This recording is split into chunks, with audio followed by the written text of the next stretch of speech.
1975. Una mesa de domingo. 6 personas alrededor de una mesa de formica color crema. Un pollo asado en el centro, más pequeño que los de ahora. Patatas cocidas con la piel todavía puesta, porque así cunden más. Pan del día anterior, duro, pero que se aprovecha hasta la última miga. Y tu madre, con ese cuchillo de mango negro que llevaba en la familia desde antes de la guerra, partiendo cada trozo con una precisión casi quirúrgica.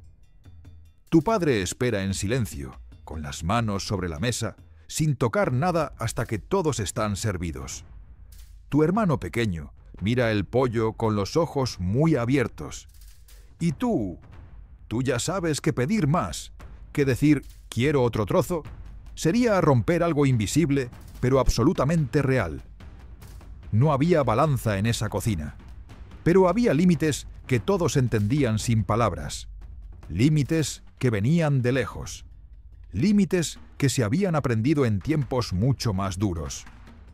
Hoy vamos a hablar de algo que casi nadie cuenta así, de por qué en aquella España, en la España de los años 70, casi no había cuerpos grandes, casi no había obesidad, casi no había gente con sobrepeso. Y no era por virtud, no era porque la gente tuviera más fuerza de voluntad, no era porque fueran mejores personas, era por algo mucho más profundo, mucho más sistemático, mucho más invisible. Si este tipo de historias te interesan, si quieres entender cómo funcionaba realmente aquella España, suscríbete al canal, porque aquí no contamos la España bonita de las postales, contamos la España real, la que se vivía cada día. Bloque 1. El hambre heredada. La psicología del racionamiento. Empecemos por algo incómodo, por algo que muchos prefieren no recordar. Tus padres crecieron con hambre. El racionamiento en España no terminó oficialmente hasta 1952. Pero la escasez real, la falta cotidiana de alimentos básicos, se extendió hasta bien entrada la década de los 50. Eso significa que cualquier persona que fuera padre o madre en 1970 había pasado su infancia y adolescencia midiendo gramos. Literalmente, las cartillas de abastecimiento dictaban cuánto pan podías comprar, cuánto azúcar, cuánto aceite. Y no eran sugerencias, era lo que había. Punto. Tu abuela hacía cola a las 6 de la mañana para el pan, no porque madrugara por gusto, sino porque a las 8 ya no quedaba. Y el panadero conocía a cada familia. Sabía exactamente cuánto podía darle a cada uno. Y eso crea algo que los psicólogos llaman memoria traumática alimentaria. Cuando creces con miedo real a que falte la comida, no se te olvida nunca. Frase memoria de España. Cuando creces midiendo gramos, no aprendes a comer hasta saciarte. Aprendes a comer lo justo. Y eso no se borra en una generación. Por eso tu madre no llenaba los platos. Por eso tu padre comía despacio, masticando cada bocado como si fuera importante no desperdiciarlo. Por eso repetir era raro. Porque en el fondo de esa cocina de 1975 seguía resonando el hambre de 1945.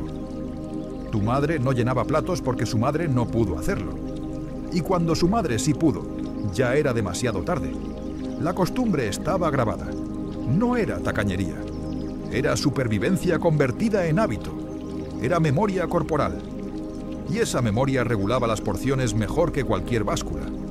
Y mientras tanto, en las calles de aquella España, bloque 2.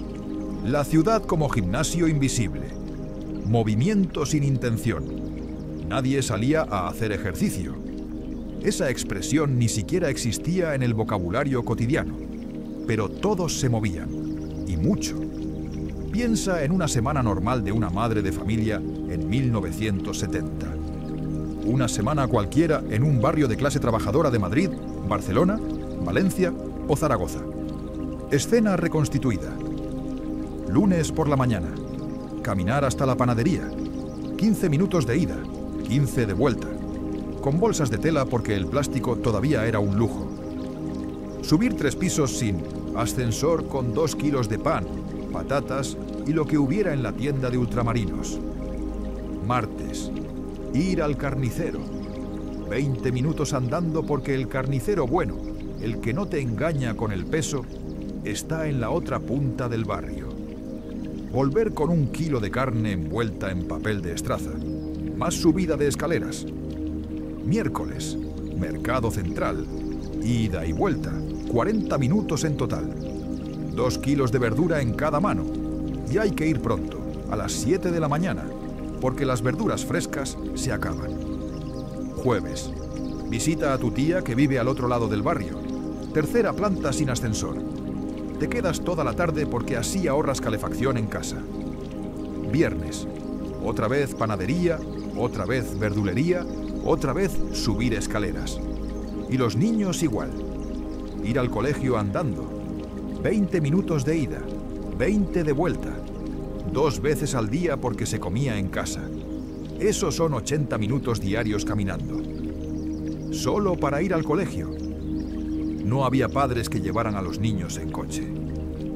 Primero, porque casi nadie tenía coche. Y segundo, porque ni se planteaba. Los niños iban andando, lloviera, nevara o hiciera 40 grados. Hoy pagas 40 euros al mes, a veces más, por ir a un gimnasio donde sudar media hora en una cinta que no va a ningún sitio. Entonces sudabas gratis, sudabas por necesidad, sudabas simplemente por vivir. Una persona normal en 1970 caminaba entre 5 y 8 kilómetros diarios sin darse cuenta, sin contarlo, sin medirlo con ninguna aplicación. Era parte de la vida. Pero espera, porque todavía no hemos entrado en la cocina. Y ahí es donde la cosa se pone realmente interesante. Bloque 3. Cocinar. Era trabajar. Hacer la comida en 1970 no era abrir un tupper y meterlo 2 minutos en el microondas. No era pedir comida por teléfono. No era calentar algo precocinado. Hacer la comida era trabajo físico real. Era esto. Primero, pelar patatas, zanahorias, cebollas. Con un cuchillo pequeño, sentada en una silla baja de Anea, con un barreño en el suelo. 20 minutos pelando. Segundo, cortar. Todo a mano. No había robots de cocina. No había procesadores. Un cuchillo y una tabla de madera rallada por el uso. Tercero, encender el fuego. Si tenías cocina de carbón, ibas a buscar el carbón al carbonero. Lo subías cargando. Lo encendías con papel de periódico y esperabas a que prendiera bien. Si tenías butano, cambiabas la bombona cuando se acababa. Y una bombona pesaba 13 kilos. Cuarto, cocinar. Vigilar el fuego, remover, probar, ajustar. No te podías ir a ver la tele mientras tanto porque no había temporizadores. Quinto, servir. Y sexto, fregar sin lavavajillas. Con agua que muchas veces había que calentar en un puchero porque el agua caliente del grifo era un lujo. Con estropajo de esparto y jabón lagarto. Cada comida costaba 1 hora de trabajo físico, como mínimo. Y eso ponía un límite natural al exceso. Porque si querías comer más, si querías repetir, si querías hacer otra comida entre horas, tenías que cocinarla. Y nadie tenía ganas de volver a empezar todo ese proceso. La pereza no engordaba, la pereza adelgazaba. Porque era más fácil no comer entre horas que ponerse a cocinar de nuevo. La cocina ponía un límite físico, un límite de esfuerzo, que hoy simplemente no existe. Si esto te está haciendo recordar cosas que creías olvidadas, si te está removiendo algo por dentro, dale like al video. Y quédate hasta el final, porque lo que viene ahora explica mucho de lo que viviste sin entenderlo del todo. Bloque 4. El azúcar como evento. El capricho imposible. Pregunta directa. ¿Cuándo fue la última vez que tomaste Coca-Cola? ¿O que comiste algo dulce? Probablemente hace menos de 3 días. Quizá ayer. Quizá hace 2 horas. En 1970, el azúcar costaba dinero. Dinero de verdad. Un kilo de azúcar representaba un porcentaje significativo del sueldo semanal de un trabajador. No era algo que compraras sin pensarlo. Un refresco, una Coca-Cola, una Fanta, era caro. Una botella costaba lo que tu padre ganaba en media hora de trabajo. Especial. Se compraba para ocasiones, para el domingo, para la visita de los tíos, para una celebración. Compartido. Una botella de litro para 6 personas, cada uno su vaso pequeño. Y se acabó. Y los dulces, los caramelos, el chocolate, los bollicaos que empezaban a aparecer en los anuncios de televisión, no estaban en el armario de la cocina. Estaban en la mente como un premio lejano. Tú pedías un helado en verano y tu madre te decía, el domingo. Y el domingo llegaba y era un solo helado. Uno, de esos de cucurucho con papel plateado. Y lo comías despacio porque sabías que no habría más hasta el domingo siguiente. Identificación total. No comías cuando querías, comías cuando podías. Y tu cuerpo aprendió eso. Aprendió que el azúcar era escaso. Aprendió a no esperarlo. Aprendió a no necesitarlo cada 2 horas. Bloque 5. El cuerpo vigilado. Y luego estaba esto. Y esto era, quizá lo más poderoso de todo. La mirada de los demás. En aquella España no había nutricionistas en cada esquina.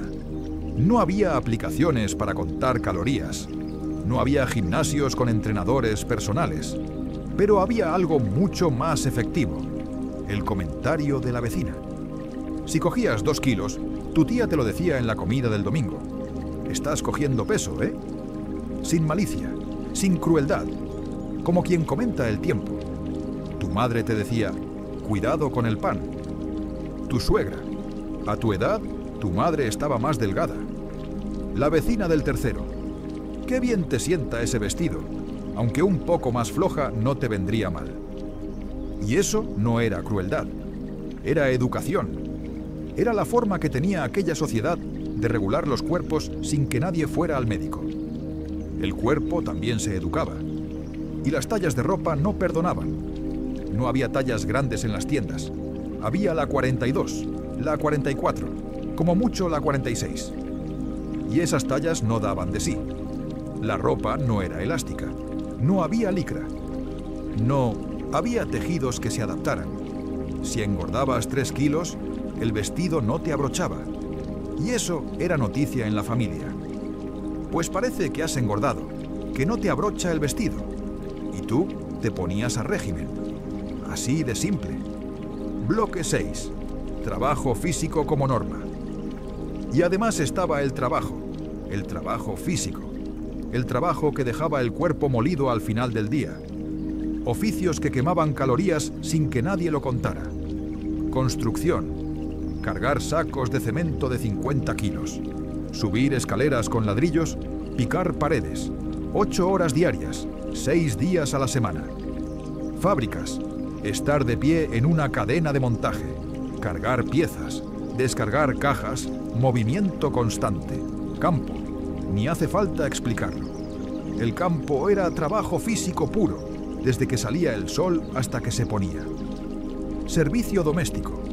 Fregar suelos de rodillas, lavar ropa a mano, tender, planchar con planchas de hierro que se calentaban en el fuego, barrer, sacudir alfombras. Y eso no era solo para las empleadas, domésticas. Era para las amas de casa también, porque aunque no cobraras, el trabajo estaba ahí. Y era físico, muy físico. Lavar la ropa era frotar contra una tabla de lavar durante 1 hora. Tender en el patio o en el balcón, cargando con las sábanas mojadas que pesaban el triple. Limpiar los cristales por dentro y por fuera, sacando medio cuerpo por la ventana. El cansancio no era un problema a solucionar. Era la confirmación de que habías trabajado. Llegas a casa agotado y lo último que quieres es comer en exceso. Quieres cenar algo ligero y tumbarte en el sofá. El cuerpo pedía descanso, no comida. Bloque 7. El giro adulto. Y ahora viene la idea clave, la que lo explica todo. La delgadez de aquella España no fue mérito personal. No fue porque la gente fuera mejor, más disciplinada o más consciente. Fue un sistema completo. Escasez económica que hacía que el azúcar, los dulces, la comida procesada fueran caros o directamente inaccesibles. Esfuerzo físico obligatorio porque caminar, subir escaleras, cargar peso, era parte inevitable de la vida cotidiana. Cocina artesanal que requería 1 hora de trabajo por cada comida y que ponía un límite natural al exceso. Control social constante a través de comentarios, miradas, tallas de ropa que no perdonaban. Y memoria del hambre que venía de los años 40 y 50 y que había enseñado a toda una generación a medir, a controlar, a no desperdiciar. No había gimnasios con clases de spinning. No había nutricionistas que te hicieran un plan personalizado. No había aplicaciones que contaran calorías. No había fuerza de voluntad heroica. Había un entorno que simplemente no empujaba al exceso. Un entorno donde comer en exceso era físicamente difícil, económicamente caro y socialmente mal visto. Regreso a la mesa del principio. Volvamos a esa mesa de domingo, a 1975, a aquella cocina con la formica color crema. 6 personas, un pollo, patatas cocidas, pan duro del día, anterior. Nadie pesaba la comida en una báscula de cocina, pero todos sabían exactamente cuánto tocaba, cuánto correspondía, cuánto era suficiente, porque ese conocimiento venía de lejos, de más lejos de lo que pensamos, de tiempos más duros, y había creado un equilibrio involuntario. No se vivía mejor, no se vivía peor, se vivía distinto. Y entender eso, entender cómo funcionaba realmente aquel sistema, no es nostalgia, es memoria. Es comprender que muchas cosas que ahora nos parecen evidentes, antes simplemente no existían. Ahora te pregunto a ti, ¿reconoces esta forma de vivir? ¿Te criaste así? ¿Escuchaste estas historias en tu casa? ¿Recuerdas a tu abuela pelando patatas en aquella silla baja? ¿Recuerdas ir andando al colegio con lluvia? ¿Recuerdas cuando un refresco era un lujo del domingo? Déjalo en los comentarios. Cuéntanos tu historia. Porque aquí no imponemos recuerdos. Los compartimos. Y si este vídeo te ha hecho pensar, si te ha removido algo, compártelo con alguien que también lo vivió. Con tu hermano, con tu prima, con ese amigo del barrio con el que jugabas en la calle. Aquí no se juzga, aquí se recuerda.